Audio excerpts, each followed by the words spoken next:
Ernakulam south railway സ്റ്റേഷനിൽ ഷണ്ടിങ്ങിനിടെ track മാറിയെത്തിയ Guruvayur passenger നിർത്തിയിട്ടിരുന്ന parcel വാഗനിൽ ഇടിച്ച് അപകടം. പാഴ്സൽ ഇറക്കുകയായിരുന്ന 3 തൊഴിലാളികൾക്ക് പരിക്കേറ്റു. ഇടിയുടെ ആഘാതത്തിൽ പാസഞ്ചർ ട്രെയിനിന്റെ 4 ബോഗികൾ ഭാഗികമായി പാളം തെറ്റി.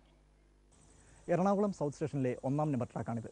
ഷണ്ടിങ് പൂർത്തിയാക്കി 1-ാം നമ്പർ ട്രാക്കിലേക്ക് തന്നെ തിരികെ വരേണ്ട ഗുരുവായൂർ പാസഞ്ചർ 1-ാം നമ്പർ ട്രാക്കിൽ തിരികെ എത്തുന്നതിന് പകരം സമീപത്തുള്ള സ്പെയർ ട്രാക്കിലേക്ക് പാഞ്ഞു കയറുകയായിരുന്നു.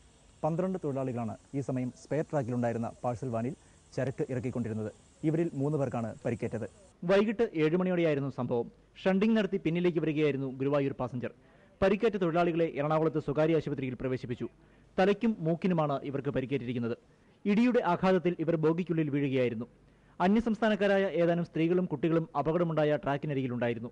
ഇടിയുടെ ശക്തിയിൽ കോൺക്രീറ്റ് ഭിത്തി തകർന്നു. പാളം തെറ്റിയ ബോഗികൾ നേരെയാക്കാൻ രാത്രിയിൽ തന്നെ ശ്രമം തുടങ്ങി.